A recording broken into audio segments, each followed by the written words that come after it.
Middle education के एक धमाकेदार वीडियो में आपका स्वागत है। आप सबको पता है कि 22 तारीख को कक्षा 10वीं के विज्ञान का पेपर है और विज्ञान की तैयारी मिडिल एजुकेशन ने बहुत ही अच्छे तरीके से करा दिया था। आपके सामने मैंने स्टार्ट किया था टॉपर सीरीज वर्ष 2024, जिसमें मैं प्रॉमिस किया था कि आपको बोर्ड एग्ज़ाम में टॉप कराऊंगा और आपसे बताया था कि टॉपर सीरीज के अंतर्गत वे सभी मोस्ट आईएमपी क्वेश्चन दूंगा जो प्रीवियस ईयर में पूछे जा चुके हैं एंड इस बार वर्ष 2024 में देखने को मिलेगा। टॉपर सीरीज के वीडियो को अगर आप रेगुलर फॉलो कर रहे हैं तो अब तुम्हें विज्ञान के पेपर की टेंशन की जरूरत नहीं है। ये जो आप वीडियो देख रहे हैं इसे आप टॉपर सीरीज 2024 के अंतर्गत ही कंसीडर कीजिएगा, क्योंकि मैंने आपसे बोला था टॉपर सीरीज में आपको most IMP questions, viral paper, model paper, जितने भी पेपर्स हो सकते हैं या प्रीवियस ईयर के हो, सब चीज़ कवर करूंगा। लेकिन एक तगड़ा पेपर अब आपके सामने प्रेजेंट करने जा रहा हूं और इस वीडियो को देखने के बाद डेफिनेटली आपके परसेंटेज बहुत अच्छे बनने वाले हैं, क्योंकि इस पेपर में वही क्वेश्चंस डाले गए हैं जो क्वेश्चन एमपी बोर्ड हर साल रिपीट करता है। मतलब अब आपको पुराने क्वेश्चंस ढूंढने की जरूरत नहीं है। इस पेपर में एक एक चीज़ मिलेगा। देख लीजिए, पूरा का पूरा बाकायदे आपके सामने वाई लैंग्वेज मतलब हिंदी और इंग्लिश दोनों भाषा में प्रेजेंट कर रहा हूँ। देखिए स्टूडेंट्स, ये यहाँ पर सेट नंबर ए है, लेकिन चाहे सेट ए हो, बी हो, सी हो, डी हो, सब सेम है, भटकने की जरूरत नहीं है। बस आप वीडियो को एंड तक देखिएगा, जितने भी क्वेश्चंस दिए गए हैं अच्छे से पढ़ लेना। बाकी जैसे ही मेरे पास कोई और वायरल पेपर आता है मैं उसको भी कवर कर दूंगा, लेकिन फाइनली इस वीडियो को बहुत अच्छे देखिएगा, क्योंकि यहाँ से बहुत सारे क्वेश्चंस एग्जाम में आने के चांसेस हैं। समझिए, अगर आपका ये पेपर 75 नंबर का है तो 75 नंबर में से आसानी से 60 से 65 नंबर आएंगे इस वीडियो को देखने के बाद, इस पेपर को सॉल्व करने के बाद। देखिए, यहाँ से हमारा निर्देश स्टार्ट होता है। निर्देश में पहला नंबर कहता है कि सभी प्रश्न को हल करना अनिवार्य है। 1 से 5 तक आपको वस्तुनिष्ठ प्रश्न, 6 से 17 तक 2 अंकीय प्रश्न, 18 से 20 तक 3 अंकीय और 21 से लेकर के 23 तक आपको 4 अंकीय प्रश्न देखने को मिलेगा। यही चीज़ इंग्लिश में अवेलेबल है। Instruction, all question are compulsory. Question number 1 से लेकर के 5th तक एडजेक्टिव टाइप क्वेश्चंस, 6 से लेकर के 17 तक आपको 2 नंबर के क्वेश्चंस। यहाँ पे लिखा है question carry 2 marks and etcetera etcetera. आगे बढ़ते हैं। अगर आप हिंदी माध्यम के विद्यार्थी हैं तो यहाँ से स्टार्ट करते हैं। पहला नंबर कहता है सही विकल्प चुन करके लिखो। इसमें पहला नंबर कहता है कि प्रकाश संश्लेषण की क्रिया पौधे के किस भाग में होती है। आपको पता है कि प्रकाश संश्लेषण के माध्यम से पौधे अपना भोजन बनाता है, तो वो रिएक्शन पत्ती वाले भाग में होती है, अर्थात ऑप्शन नंबर सा इज करेक्ट आंसर। आगे बढ़ते हैं। सेकंड नंबर कहता है कि सबसे अधिक क्रियाशील धातु है। इनमें से कौन सा धातु सबसे अधिक क्रियाशील है एंड एमपी बोर्ड इस क्वेश्चंस को हर साल पूछता है। आपको पता है कि सोडियम सबसे अधिक क्रियाशील धातु है और मोस्ट आईएमपी क्वेश्चन में इस क्वेश्चन को मैं हाईलाइट भी किया था। ठीक है, तो इसका सही आंसर आपको सोडियम लिखना है। क्रियाशील होने के कारण इसे मिट्टी के तेल में डुबा के रखा जाता है, इस चीज को ध्यान रखना। आगे बढ़ते हैं। तीसरा नंबर कहता है कि पादप में जाइलम उत्तरदायी है। देखो बेटा, पादप में 2 चीज होता है, एक होता है जाइलम और दूसरा होता है फ्लोएम। जाइलम जो जाता है वो नीचे से ऊपर की ओर जाता है और जो फ्लोएम होता है वो ऊपर से नीचे की ओर आता है। भाई, नीचे से आएगा मतलब जड़, जड़ से आएगा पत्ती की ओर, तो क्या जाएगा पानी, और पत्ती भोजन बना के भोजी का जड़ नीचे के पेड़ के सही भागों में, उसे कहेंगे फ्लोएम। तो यहाँ पर जाइलम का काम है जल का वहन। वैसे नाम से स्पष्ट है, जा जाइलम जा जल, जा जाइलम जा जल, ऐसे भी निकाल सकते हो, मतलब जैसा भी हो। लेकिन याद रखना कि जाइलम का कार्य क्या होता है, जल को पहुंचाना, और फ्लोएम का कार्य होता है भोजन को पहुंचाना। बहुत ही इंपॉर्टेंट क्वेश्चन है, एमपी बोर्ड हर साल इस प्रश्न को पूछता है। आगे बढ़ते हैं। चौथा नंबर, मुकुलन द्वारा अलैंगिक जनन किसमें होता है। मुकुलन द्वारा अलैंगिक जनन किसमें होता है, तो इसका सही आंसर आपको लिखना है यहाँ पर east, option number B is correct answer. आगे देखते हैं नेक्स्ट 5वां नंबर, नर युग्मक एवं मादा युग्मक के संलयन की क्रिया क्या कहलाती है। मतलब जिसमें नर का जोड़ा हो और मादा का जोड़ा हो और बीच में संलयन हो, इसे क्या कहेंगे, इसे कहते हैं निषेचन। जब नर और मादा आपस में संलयन करते हैं मतलब एक दूसरे के साथ आते हैं, तब जाकर के नए संतान की उत्पत्ति होती है, नर या फिर नारी के रूप में।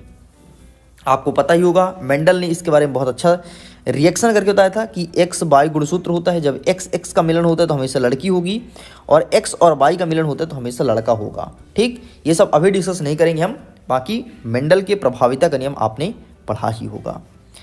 आगे बढ़ते हैं नेक्स्ट, एक तगड़ा क्वेश्चन जो कि एमपी बोर्ड फिर से हर साल पूछता है। वो प्रश्न क्या है कि शुद्ध जल का पीएच मान कितना होता है। मैंने आपको एक पीएच स्केल बना करके समझाया था, अगर नहीं देखे हो मोस्ट आईएमपी टॉपर सीरीज में तो यहाँ पर फिर समझ लो। इस प्रकार से आपका एक पीएच स्केल होता है, जिसके बीच में होता है 7 और 0 से लेकर के 14 तक एक स्केल होता है। बीच में अगर 7 किसी का मान आ रहा है, कोई लिक्विड का, कोई द्रव्य का, तो समझो वो न्यूट्रल है, उदासीन है। तो जो आपका पानी होता है उसका पीएच मान 7 होता है। अगर 7 से कम आ रहा है तो ये आपका अम्ल है, और अगर 7 से ज़्यादा आ रहा है तो ये क्षार है। आपको पता है मूत्र का पीएच मान कितना होता है? मूत्र का पीएच मान 6 होता है। अच्छा ठीक है, मूत्र छोड़ो, तुम खून का पीएच मान बताओ। रक्त का पीएच मान आपको कमेंट सेक्शन में लिख करके बताना है। मैं भी तो देखूं वार्षिक परीक्षा के लिए कितना सजग हो तुम, कितनी तैयारी करते हो। ओके, अगर आप इंग्लिश मीडियम के विद्यार्थी हैं तो इंग्लिश में क्वेश्चंस को स्क्रीनशॉट ले सकते हैं, और इन सभी क्वेश्चंस को अच्छे से रट लेना, मैं बार बार बोल रहा हूँ। आगे बढ़ते हैं, प्रश्न क्रमांक 2 कह रहा है रिक्त स्थान की पूर्ति कीजिए। बहुत तगड़ा प्रश्न है भाई। पहला नंबर कहता है कि मनुष्य में डैश डैश जनन होता है, तो मनुष्य में होता है लैंगिक जनन। जनन भी 2 प्रकार का होता है, एक होता है लैंगिक, दूसरा होता है अलैंगिक। मतलब जो डायरेक्ट एक दूसरे से निषेचन करते हैं उसे कहते हैं लैंगिक जनन, और मनुष्य में वही होता है। नेक्स्ट कहता है डैश डैश लेंस एवं डैश डैश दर्पण में प्रतिबिंब सदैव छोटा और आभासी बनता है। तो यहाँ पे आपको लिखना है अवतल। क्या लिखेंगे? अवतल। अवतल लेंस और उत्तल दर्पण में, उत्तल दर्पण में जो प्रतिबिंब होता है हमेशा छोटा और आभासी बनेगा। नेक्स्ट कहता है मनुष्य में वृषण डैश डैश पाया जाता है, तो मनुष्य में वृषण कोष पाए जाते हैं, तो आपको यहाँ पर कोष लिख देना है। ठीक है। नेक्स्ट कहता है चौथा नंबर, धातुएं प्रायः ऊष्मा एवं विद्युत की डैश डैश डैश होती है। तो धातुएं प्रायः ऊष्मा तथा विद्युत की सुचालक होती है। मतलब अगर तुम लोहे का छड़ लोगे और इसमें एक साइड करंट छुआओगे तो इसमें धारा बहने लगेगी, इसे कहते हैं सुचालक, और इसमें धारा ना बहे उसे कहते हैं कुचालक। अब यहाँ पर तुम लोहे के छड़ के अलावा लकड़ी का टुकड़ा ले लो और उसमें करंट छुआओ तो इसमें धारा फ्लो नहीं करेगी, इसे कहते हैं सुचालक, सॉरी कुचालक। ठीक, और जिसमें धारा बहे उसे कहते हैं सुचालक। चलिए ये भी क्लियर हुआ। आगे देखते हैं 5वां नंबर कहता है प्रतिबिंब की ऊंचाई और बिंब की ऊंचाई का अनुपात क्या कहलाता है? इसे कहते हैं आवर्धन, और एक लेंस के द्वारा निकालते हैं जिसे कहते हैं आवर्धन क्षमता। तो प्रतिबिंब की ऊंचाई और बिंब की ऊंचाई आवर्धन कहलाता है। एमपी बोर्ड का पसंदीदा क्वेश्चन वर्ष 2024 में पूछा जाएगा। 6वां नंबर कहता है कि विद्युत धारा का एसआई मात्रक क्या होता है? तो एम्पियर होता है, बच्चे बच्चे को पता है। तो विद्युत धारा का एसआई मात्रक एम्पियर। Got it? ये सभी कंप्लीट होते हैं। चलिए आगे बढ़ते हैं। यही सब क्वेश्चंस इंग्लिश में अवेलेबल है। अगर आप इंग्लिश मीडियम के प्रिय विद्यार्थी हैं या फिर इंग्लिश भाषा पढ़ना पसंद करते हैं, भले हिंदी मीडियम के हैं, उसका स्क्रीनशॉट ले सकते हैं। आइए देखते हैं अब सत्य और असत्य। अब हम सत्य सत्य के पुजारी बनते हैं और इसको टिक करते हैं। दूरदृष्टि दोष के लिए अवतल लेंस उपयोगी है। दूरदृष्टि दोष, हमें दूर का चीज देखना है, बिल्कुल सत्य है। याद कैसे करोगे? ट्रिक बताता हूँ। एक बात बताओ बेटा, सॉरी यहाँ पर उत्तल लिखा है, सॉरी आई थिंक मैंने यहाँ पर अवतल पढ़ दिया था, माय मिस्टेक। यहाँ पर उत्तल लिखा है, बिल्कुल सही है। अब देखो बेटा, अवतल होता है आपके निकट दृष्टि दोष के लिए, और उत्तल होता है दूर दृष्टि दोष के लिए। ट्रिक बताता हूँ, ट्रिक कैसे याद रखोगे। देखो यहाँ पे लिखा अवतल, आ पहले आता है कि पहले ऊ आता है? एक बात बताओ, आ पहले आता है कि ऊ पहले आता है? भाई ये तल छोड़ो, ये तल छोड़ो, आ पहले आता है कि ऊ पहले आता है? अरे पढ़ लो ना, छोटा आ बड़ी ई, छोटा आ पहले आता है तो आ पहले आता है, मतलब निकट। तो निकट दृष्टि दोष के लिए होता है अवतल, दूर के लिए उत्तल। समझ में आया? बता दी ना ट्रिक। ऐसे भारी ट्रिक है मेरे पास यार। अरे विज्ञान का पेपर तो वैसे तुम टॉप कर जाओगे। नेक्स्ट कहता है दूसरा नंबर, लिटमस एक प्राकृतिक अम्ल क्षार सूचक है। बिल्कुल सही है भाई। लिटमस अम्ल की पहचान करता है और क्षार की भी पहचान करता है। अरे लिटमस पेपर, और अगर कलर ना बदले तो ना तो अम्ल है ना तो क्षार है। एक बार क्या हुआ, जब मैं क्लास 10th में था, मुझे मेरे सर ले गए प्रैक्टिकल लैब में। मैंने वहाँ से लिटमस पेपर पार कर दिया। मैं बोला मैं घर में प्रैक्टिस करूँगा, एक लिटमस पेपर ले आया और लिटमस पेपर फिर मैं घर में लेकर के आया और रखे कि किसी को दिखाऊंगा कैसा होता है, घूम गया। ठीक, फाइनली, लेकिन अब तो ठीक है, खरीदना चाहे तो खरीद भी सकते हैं, 2-4 रुपये का आता है। लेकिन पहले भाई 2-4 रुपये भी नहीं हुआ करते थे, घर वाले नहीं देते थे, कुटाई करते थे 2-4 रुपये, क्योंकि उनको लगता था कहीं ये टॉफ़ी वगैरह ना खा ले, चॉकलेट ना खा ले। ठीक है, चलिए खैर ठीक है, सब खाते हैं भाई, हमारा भी मन करता था हम भी खाए भी हैं, लेकिन कम खाए हैं तुमसे। तुम ज़्यादा चॉकलेट खाए मुझे पता है, मैं कम चॉकलेट खाया हूँ। मेरे घर वाले मुझे चॉकलेट खाने के लिए पैसे नहीं देते थे, बोलते थे जो खाना हो बताओ घर में आएगा, पैसे नहीं मिलेंगे।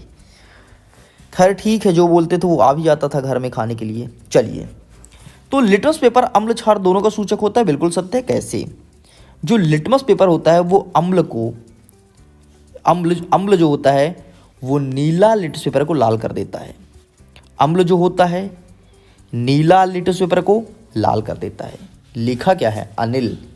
बस बन गया ना ट्रिक, अनिल याद रखना। ओए अनिल अनिल अनिल, अरे अनिल, अम्ल नीला लिटमस पेपर को लाल करता है और क्षार क्या होगा? लाल को नीला, जस्ट अपोजिट। आगे देखते हैं नेक्स्ट, एक और ट्रिक बता दिया। तीसरा नंबर कहता है कि घरेलू परिपथ में प्रत्यावर्ती धारा एसी होती है, घरेलू परिपथ में डीसी होती है भाई, डीसी डायरेक्ट सप्लाई। ठीक है, एसी वेसी नहीं होता, वहाँ डीसी चलता है। अब कैसे याद रखोगे? आप सबको पता है कि सबके घर में होता है एसी। क्या होता है? एसी। तो आप लगाना कि नहीं हमारे घर में एसी नहीं है, घरेलू परिपथ में हम लगाएंगे डीसी, एसी नहीं, हमारे घर में एसी नहीं है। भाई बड़े लोगों के घर में एसी होता है, हम गरीब, हमारे घर में एक पंखा नहीं है, एसी कहाँ से आएगा? ठीक, तो यहाँ पर आप लिख दो डीसी, बोलो ना। चौथा नंबर कहता है कि CaCO3 मतलब कैल्शियम कार्बोनेट और CaO मतलब चूना और CO2 मतलब आपका कार्बन डाइऑक्साइड उष्मीय अपघटन अवक्रिया है। बिल्कुल सही है ना? ऊष्मा निकलती है भाई ये, अरे ऊष्मा निकलती है CO2। अरे सिंपल सा यार, जब तुम CaCO3 को अलग करोगे तो ऊष्मा निकलेगी। नेक्स्ट कहता है CO एक अम्लीय ऑक्साइड है। बिल्कुल गलत है, ये एक क्षारीय प्रवृत्ति का है। छठवां नंबर कहता है I बराबर VR अर्थात विद्युत धारा बराबर विभवांतर इंटू प्रतिरोध होता है। गलत। ठीक, इस प्रकार से पहला, दूसरा, चौथा सही, बाकी पूरे गलत हैं। चलिए, समझ में तो आ रहा है ना? देखो यार, समझ में आना चाहिए, मसला ये समझ में आना चाहिए। अगर समझ में नहीं आ रहा है तो वीडियो देखने से कोई मतलब नहीं है। ठीक है, और आपको पता है कि मिडिल एजुकेशन के टॉपर सीरीज से ही बहुत सारे क्वेश्चन, अरे बहुत सारे क्या 95% क्वेश्चन तुम्हारे एग्जाम में देखने को मिलेगा यार। बस टॉपर सीरीज के सभी वीडियो फॉलो करो, जितने भी मैं मोस्ट IMP क्वेश्चंस बताता हूँ, जितना टेस्ट के माध्यम से क्वेश्चन देता हूँ, सब आएगा। मुझे पिछले 4 साल से पढ़ाने का लगातार एक्सपीरियंस है। आगे बढ़ता है प्रश्न क्रमांक 4, सही जोड़ी मिलाइए। आइए देखते हैं क्या होगा सही जोड़ी। पहला नंबर कहता है अपसारी लेंस, तो इसका सही आंसर हो जाएगा अवतल लेंस। अवतल लेंस को अपसारी लेंस के नाम से भी जानते हैं। नेक्स्ट कहता है प्रतिरोधकता का मात्रक, तो इसका सही आंसर हो जाएगा ओम मीटर। नेक्स्ट कहता है अनुवांशिकता का जनक, तो इसका हो जाएगा ग्रेगर जॉन मेंडल।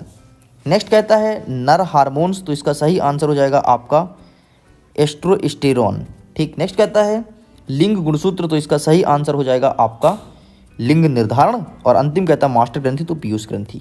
भाई मास्टर साहब कौन होता है? पीयूष जैसे लोग मास्टर बनते हैं, तो मास्टर ग्रंथि मतलब पीयूष ग्रंथि। Got it? ये भी कंप्लीट होता है। आगे बढ़ते हैं, नेक्स्ट कहता है एक शब्द या एक वाक्य में उत्तर दीजिए। पहला नंबर कहता है 2 बिलियन को मिलाने पर एक अविलेय पदार्थ बनता है, यह अभिक्रिया क्या कहलाती है? इसे कहते हैं अवक्षेपण अभिक्रिया। नेक्स्ट, जब किसी यौगिक से ऑक्सीजन युक्त होती है तो वह अभिक्रिया क्या कहलाती है? तो इसे कहते हैं उपचयन। नेक्स्ट, मेंडल ने किन नियम का प्रतिपादन किया था? तो अनुवांशिकता का नियम बताया था। नेक्स्ट, लेंस का सूत्र क्या होता है? तो 1/F बराबर 1/V माइनस 1/U। ठीक, अच्छा, लेंस का सूत्र तो मैं बता दिया। लेंस की क्षमता किससे मापते हैं? इसका आंसर आपको स्वयं कमेंट सेक्शन में लिख करके देना है। 5वां नंबर कहता है उस दर्पण का नाम बताइए जिससे बिंब सीधा और उसके समान आकार का बनता है, तो इसे कहते हैं समतल दर्पण। नाम से स्पष्ट है, जो जैसा रहता है वैसे दिखाई देता है। 6वां नंबर, मानव में शुक्राणु जनन क्रिया कहाँ होती है? तो वृषण में होती है। लो भाई, ये भी कंप्लीट कर दिया।